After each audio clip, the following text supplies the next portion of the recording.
Monkeys. 33,000? Oh, 20,000. 138 pa lang ako dumating wala na. Hi mga kapreni! Eto na muna ang nangyari bago ang sakuna. Charot! Nasa biyahe na kami at ihahatid na namin ng Daddy Chester. Maaga kaming umalis, mga alas 8, ganon. Kami lang nila nanay at ni Kuya Ken ang kasama at yung isa kong tito. At inerkela namin ang isang tito ko. Yung bata, nagugutom siya. Nakakalayo na kami ng biyahe kapreni, saka hinanap ko yung isang bag na ang laman ng mga gamit ni Ruby. Nakalimutan kapreni, hindi nadala. Ay ulyanin na talaga. Yung bata, nakatulog sa busog. Ay pati ako, napipikit na din. At nandito na kami sa Terminal 1. Ay napaaga kami kapreni, kaya tambay-tambay muna sa geled-geled ba. Kakatapos lang namin kumain, pero ako kumakain na naman. Haha! Sa mga oras na yan, mahaba-haba pa ang oras namin. Nung sinundo namin si Daddy Chester, ay gabi na mga kapreni at na-delay ang pagbaba niya. Ngayong ihahatid siya, maga mga kapreni at sakto nga para maaga makauwi. Pero parang ayoko nang umuwi nang hindi kasama ang Daddy Chester. Wow, gustong-gusto ko naman siyang inaaway kapag magkasama kami, pero pagka hindi na kami magkasama ay malungkot ba? I'm so sad, very sad. Aalis na kasi ang Daddy Chester, kaya ganyan ang itsura ng Kuya Ken.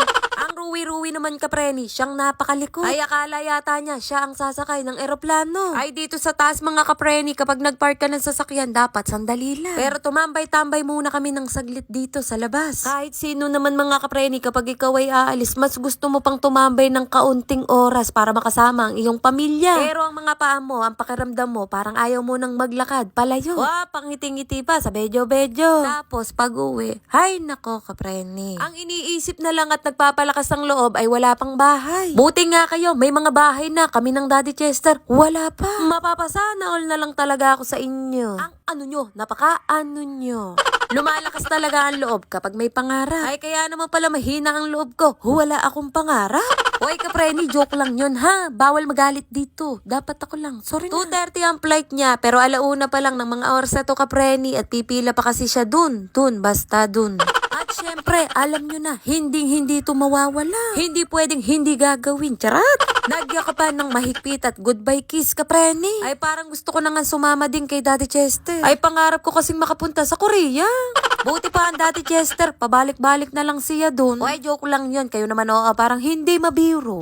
At yung bag mga kapreni pinasuot namin sa kanya, baka mamaya makalimutan niya. At kahit walang pera yan, mahalaga yan. Haha! Oh mami, miss kita, o aking sinta.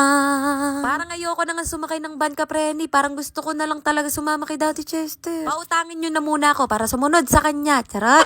Heto na nga mga kapreni, hindi pa kami nakakalayo ay bumalik kagad kami. Nakapasok ang Daddy Chester pero hindi nakapag-check-in ng bagahe. Close na mga kapreni, ang ibig sabihin, wala na yung eroplano. Nakaalis na. 33,000? Malaki. Bagay lang. Napakalaki ng ticket, 33,000. Ha? 33,000. Kaya lang may tinanong daw, huwag ka na muna nga ano. Ala pang iba, hindi pang business, VIP yan. Hello, may kinakausap dito. Oh, 20,000.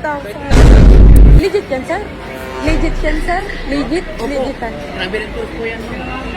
Ang aga kasi ng ano, umalis, no? 138 pa lang ako dumating wala na. Nakita namin nakatutok na eh. Hindi pa din wala pang alas 13K. April 8. Uwi na tayo. Maagang nakalipad ang eroplano kapreni, nag-change time. Walang kaalam-alam ang Daddy Chester. Kahit man ako, hindi ko alam eh. Nagsesend naman daw ng email kapreni kapag ka nag-change time. Ang kaso, hindi email ni Daddy Chester ang nailagay nung kumuha siya ng ticket. No choice mga kapreni, kailangan niya magpa-rebook ng ticket. Ay sabi nga ng mga tito ko, dapat daw nagwala ang Daddy Chester. Eh, hindi naman marunong magwala to. Pwede naman magpa-rebook ang Daddy Chester doon din sa airport, kaya lang napakamahal. Parang pagmamahal namin ng Daddy Chester sa isa't isa. Ay, ano ba yan? At may nakausap kami doon at dito kami nilapi. Medyo mura ang ticket mga kapreni at makakaalis din daw mamaya. Madaling araw kapreni. Nagpunta pa kami dito kapreni pero hindi naman kami kumuha ng ticket. Wala lang, tumambay lang kami doon. Charot! Sa kausap na lang ng Daddy Chester siya nagpa-rebook at medyo mura. Ay, doon din mismo sa kinuhanan niya ng ticket. Ay, nako mga kapreni, pa change time pa sila. Napaka-ano nila? Ang ano nila? At Pumapasok na nga mga kapreni si Daddy Chester sa airport at naghihintay na ng mga oras na yan. At nandito na ako sa bahay, dapat nga magpapaiwan ako para masamahan ko siya. Ayaw naman niya mga kapreni. Ay talaga naman oo. Sasamahan ko na nga sana siya, pakuriyan na rin. Ay sana all. Magtutulungan kami para yumaman kami kagad.